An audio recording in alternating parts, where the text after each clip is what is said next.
I had just poured my first real cup of coffee in the new kitchen, the scent of it still mixing with the salt in the air. The morning light spilled across the tile like a soft welcome. The beach house had been quiet, clean, untouched. Mine. For the first time in decades, I had a space that wasn't borrowed, shared, or made to feel like someone else's convenience. The landline rang. That old beige phone I brought from my previous place more out of habit than need. I picked it up, expecting maybe a neighbor or the post office about the mailbox number. Instead, it was Taryn, my daughter-in-law. She didn't say hello. "We'll be there at 9:00 a.m., she said. "There are 15 of us. Hope you've got towels. The kids want to swim." I didn't speak. I think I forgot how. There was no question in her voice, no space for response, only declaration, as if the house I bought with the last third of my life was just another beach rental in her summer rotation. I blinked and looked out the window. The tide was coming in slow and steady, brushing the shore like it didn't know how to do anything else. I felt something catch in my chest. Not panic, but something colder. I set the mug down. 15 people. We'll bring snacks, she added, her tone almost cheerful. "And Travis is bringing his dog. I figured it's fine since there's a deck." Before I could form a word, she hung up. The dial tone buzzed against my ear. At 8:53 a.m., I heard tires on gravel, then doors slamming, then voices. Laughter, flip-flops slapping on pavement, coolers dragged across the porch, folding chairs scraping against wood. I didn't move. I just stood in the kitchen listening as my peace got swallowed whole.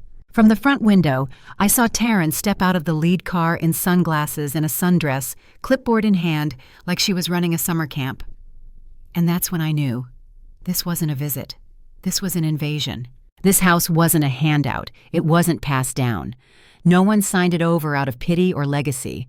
I bought it. Every tile, every window latch, every inch of shoreline view, I paid for it with years I'll never get back. After Harold passed, I kept working. Mornings at the school, afternoons helping with the books at Miller's Auto, and nights managing the register at a corner mart that reeked of grease and cigarettes. 14 years, no vacations, no new coats, just quiet saving. People thought I was crazy. "At your age?" they'd say. "What are you saving for?" And I'd smile, never explaining that I was building something no one could take credit for. My sons didn't know. I didn't want their guilt or their opinions. This wasn't about anyone but me. The beach house had been a picture torn from a magazine at first, a little clapboard home with white shutters and a sloped roof.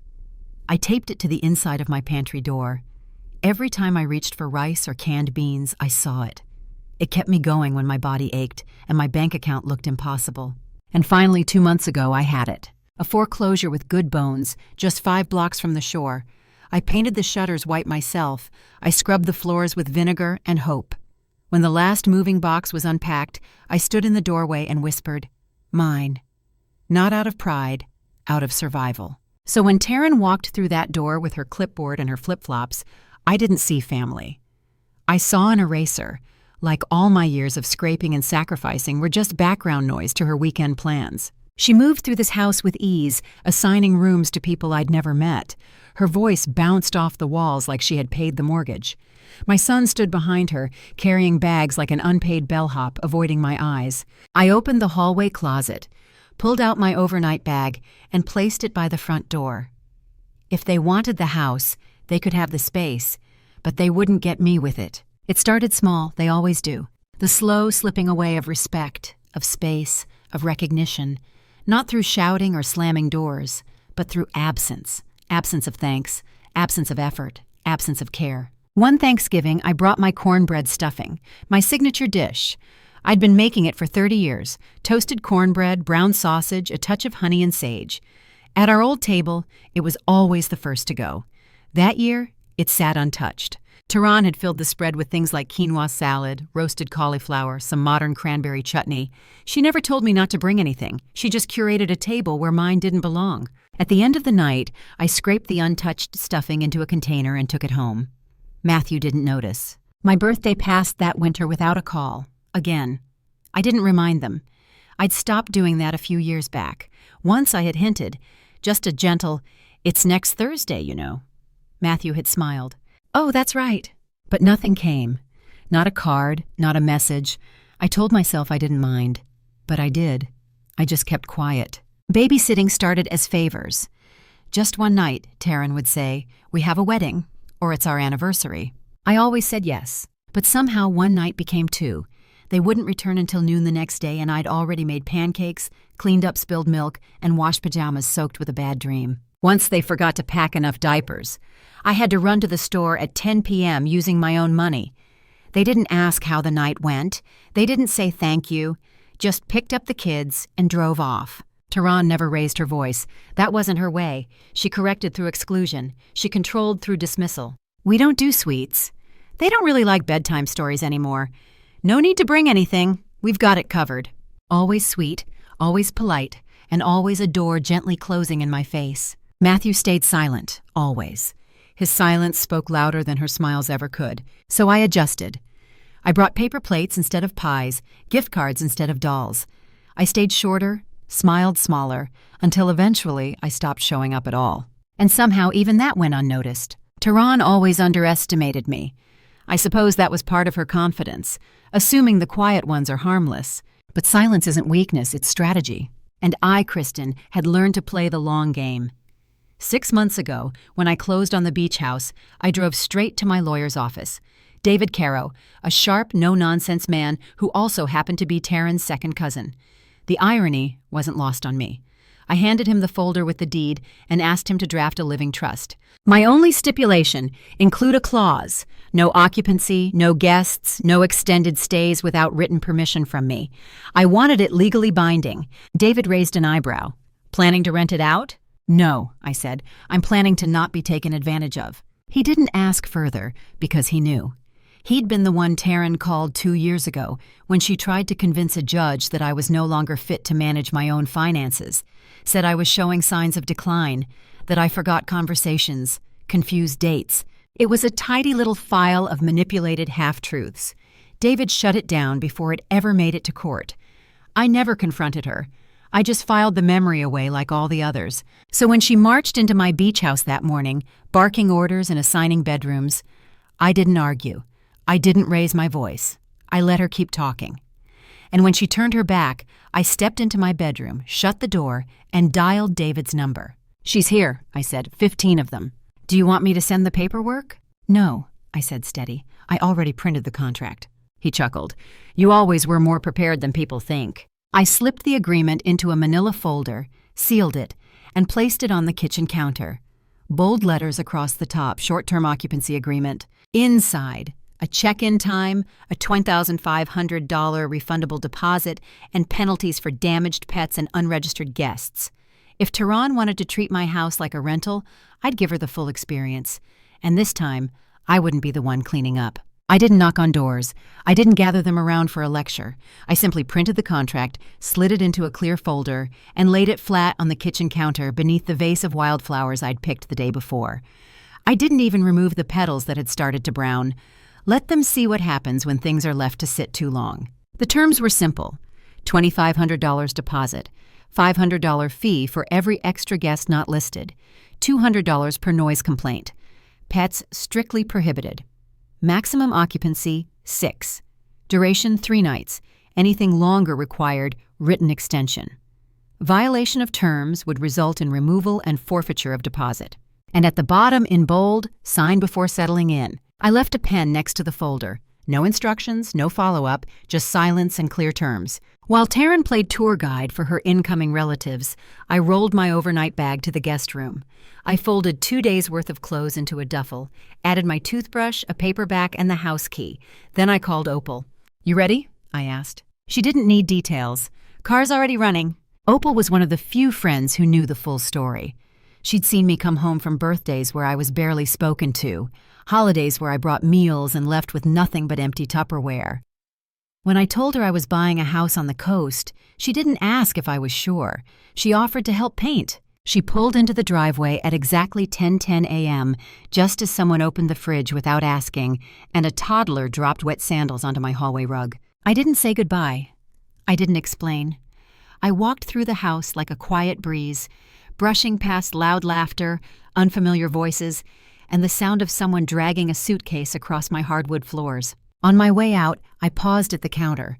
The contract was still there, unread, untouched. I opened the front door. Opal popped the trunk.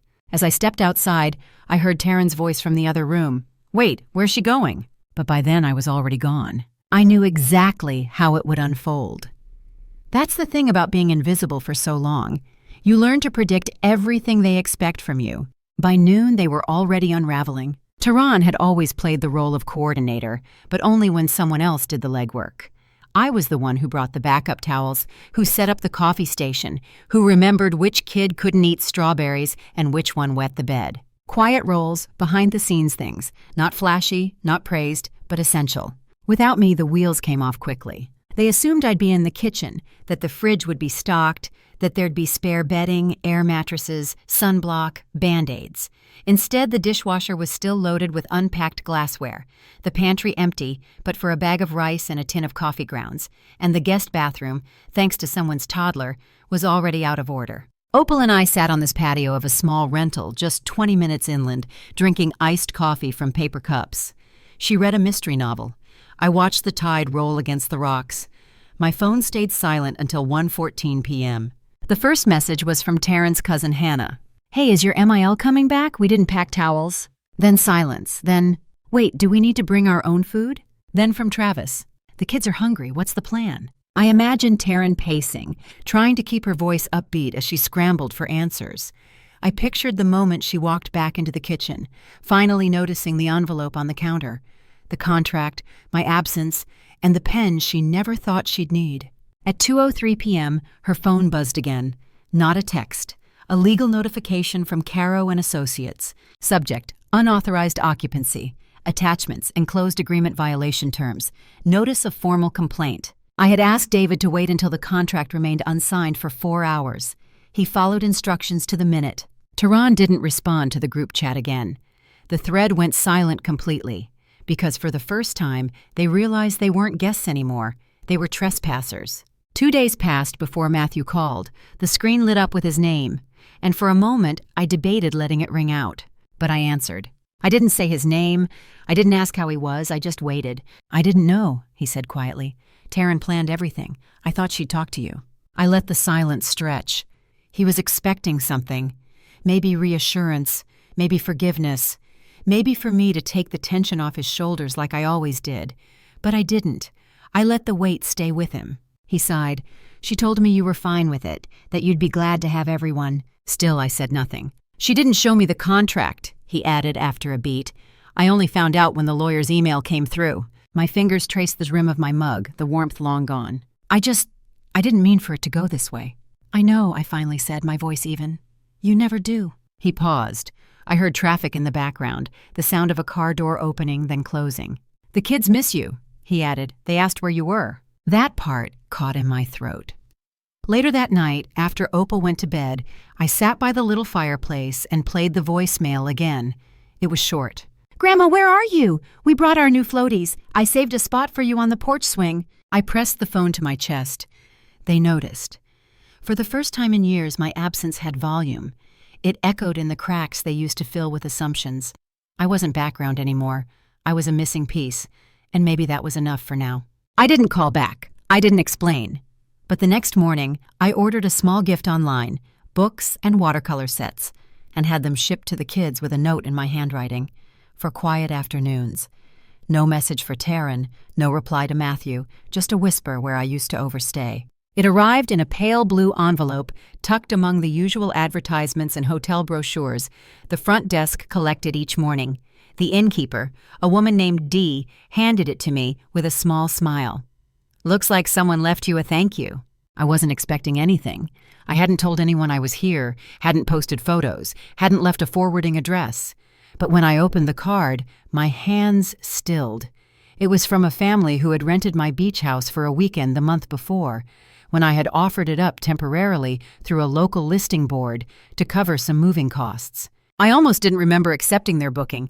It was during a time when I was juggling paperwork and paint samples, right before I'd taken it off the market to settle in myself. But they remembered. The front of the card had a watercolor of a sand dune. Inside, in looping handwriting, it read, "We felt peace in every room. Thank you for creating this space." Our daughter watched the sunrise from the porch each morning. We read books in the quiet, slept better than we have in years. It felt like love lived there. Love lived there. I sat down on the edge of the bed and let the words wash over me. It wasn't the card itself that undid me. It was the contrast.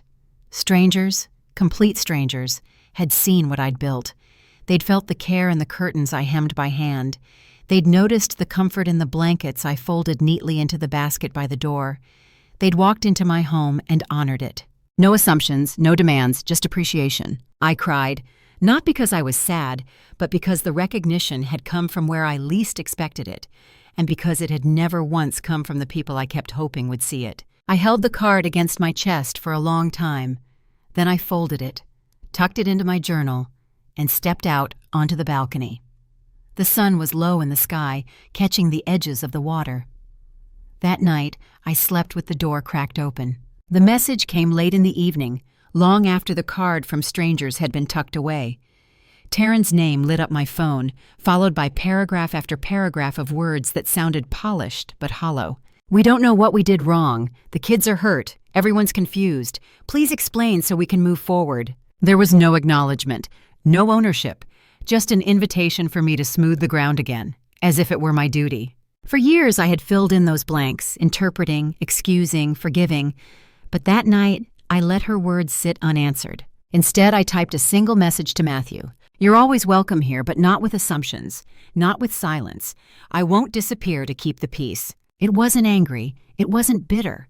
It was simply the truth I had carried too long without saying. I set the phone down and went to pour myself another cup of coffee. By the time I returned, the screen had gone dark. Hours later, close to midnight, it buzzed again. I see that now. I want to do better. The words were plain but different. They didn't ask me to explain. They didn't shift the blame. They admitted something. Finally. I read them twice, then set the phone aside without replying. Not because I didn't want to, but because I needed him to feel the pause. For years I had answered too quickly, stitched over every wound before it had time to ache. This time the silence belonged to me. The inn's hallway clock chimed 12. I sat by the window, listening to the low hum of waves rolling in the distance. I felt the weight of what was beginning. Not reconciliation yet, but recognition. And recognition, I realized, was the first step toward respect. The next morning I packed my bag and slid the card from strangers into the side pocket. On the 15th morning, I unlocked the front door and stepped back into silence. The house smelled faintly of wood polish, just as I had left it. No overturned chairs, no sticky cups abandoned on counters, no chaos pressed into the walls. For the first time in weeks, the space greeted me the way I had intended it to, quiet, steady, mine. I set my bag down in the hall and reached for the switch by the door. The porch light blinked on, steady as ever. It had been burning each night I was away, like a promise that the house would wait for me. In the kitchen, I filled the kettle and scooped grounds into the filter. The hum of water heating was the only sound. When the coffee was ready, I carried the mug to the front window. Outside, the tide curled over the sand in even strokes, as if nothing had changed. But everything had. This house wasn't a token passed down. It wasn't a bargaining chip in a family dispute. It wasn't leverage for someone else's comfort. Every inch of it, floorboards, shutters, the small deck looking out at the water, was here because I had refused to fold. It was proof of survival. I sipped slowly, feeling the warmth spread through my chest. I thought of Matthew's message, the one I hadn't answered yet. I want to do better. Maybe he would, maybe he wouldn't. That was his work to do, not mine. What mattered was this. The next knock on my door wouldn't be treated as automatic permission. Visitors would ask. They would wait for my answer. And if they couldn't manage that small respect, they wouldn't step inside at all. I turned from the window, set the mug on the counter, and opened the back door to let the ocean air in. The light poured across the floor in long strips, warm and certain. For the first time in years, I wasn't bracing myself. I was simply home.